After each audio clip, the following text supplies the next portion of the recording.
सहारनपुर के सांसद इमरान मसूद भी कह रहे हैं कि आखिर क्या गलत कर दिया और औरंगजेब की तारीफ कर दी। उस वक्त की अगर जीडीपी की बात करें, जीडीपी बहुत अच्छी थी उस वक्त। मैंने कहा उस वक्त एबीसी नहीं थी तो जीडीपी कहाँ से आ गई? जी। जब एबीसी ही उस समय नहीं थी तो जीडीपी कहाँ? जी। जब एबीसी ही उस समय नहीं थी तो जीडीपी कहाँ से आ गई? जी। ये अनपढ़ गवार सांसद है।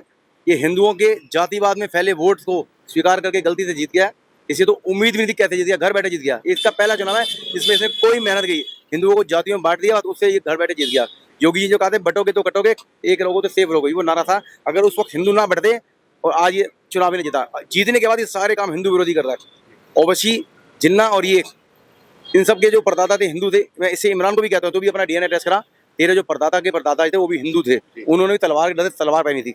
और तुमने पूर्व में वंदे मातरम का विरोध किया था, तब भी तुम देशद्रोही कहलाते, गद्दार कहलाते। हमने तुम्हारे खिलाफ मिशन वंदे मातरम अभियान चला के तुम्हारे खिलाफ तुम्हारे राजनीतिक सूर्यास्त का संकल्प लिया था, जो उस वक्त हमने साबित करके दिखाया। हमने आपको राजनीतिक बहिष्कार करा दिया। आप हर चुनाव हार गए थे, आपके परिवार के सब लोग हार गए थे। अब तुमने फिर वही गलती की है, मिशन वंदे मातरम को ललकारने का प्रयास किया। आपने औरंगजेब को महान बता के देश के तमाम करोड़ों हिंदुओं का अपमान किया है, उनकी भावना का अपमान किया। आपके खिलाफ मुकदमा होना चाहिए और इमरान मसूद को इस बात को लेकर जेल जाना चाहिए, जेल भेजना चाहिए। ये आदमी शहर में रहने लायक नहीं है। हिंदुओं का अपमान करने वाला कोई भी आज वर्तमान में देश में सांसद स्वीकार नहीं है।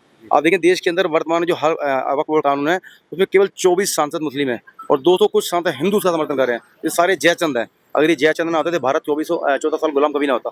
पूर्व में जिन लोगों ने गद्दारियां करी, जो जयचंद मारे, उन लोगों की वजह से भारत करता रहा, करते करते 56 देशों से केवल सिंगल देश रह गया। दुनिया में एक भी देश हिंदुओं का नहीं है, केवल भारत ही वो है। तो लगातार तारीफ कर रहे हैं, कह रहे औरंगजेब का जब शासन काल था तो बहुत तरक्कियां थी, कोई ऐसा विरोध नहीं था, वो हिंदू भी उनके साथ थे। अनपढ़ गवार शिक्षा मंत्री हमारे भारत देश के थे। पहले 5 शिक्षा मंत्री मुसलमान थे।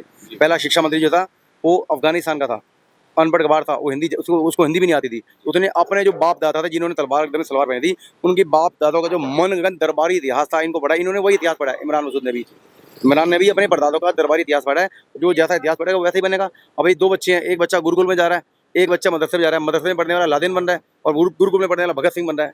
तो ये विचारधारा खेलता है। जो इन्हें पढ़ाएगा वही बनेंगे, वही सोचेंगे, वही बोलेंगे। जो इन्होंने पढ़ा, जो इन्होंने मदरसा साहब ज्ञान पढ़ाया, जिसका कोई टेक्निकल कोई वैज्ञानिक आधार इनके पास नहीं है। ये कहते हैं धरती चपटी है, विज्ञान कहता है धरती गोला है, सनातन भी कहता है धरती गोला है। तो वही इन्होंने पढ़ा।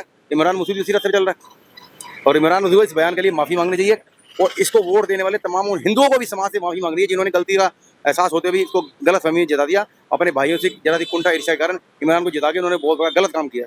सर, पहले तो औरंगजेब का जिक्र होना, उसके बाद दिल्ली के अंदर तुगलक लेन की जगह स्वामी विवेकानंद मार्ग का नाम बदलना। भारत देश के अंदर तमाम जितने भी इस प्रकार के आक्रमणकारी के स्थान है, तुरंत उन्हें तोड़ देना चाहिए। औरंगजेब की कब्र को तोड़ के कुत्तों को आगे डाल देना चाहिए, समुद्र में फेंक देना चाहिए और औरंगजेब को कब्र से निकाल के दोबारा बार बार फांसी देके गोलियों से भून के समाज के बीच में दिखाना चाहिए कि औरंगजेब जैसा कुत्ता भारत का कभी, औरंगजेब जैसा सुअर भारत का कभी आदर्श नहीं हो सकता, ना है, ना था, ना कभी होगा। औरंगजेब जैसा कोई नाम भी कोई हिंदू पसंद नहीं करता, कोई मुसलमान भी औरंगजेब का नाम पसंद नहीं करता।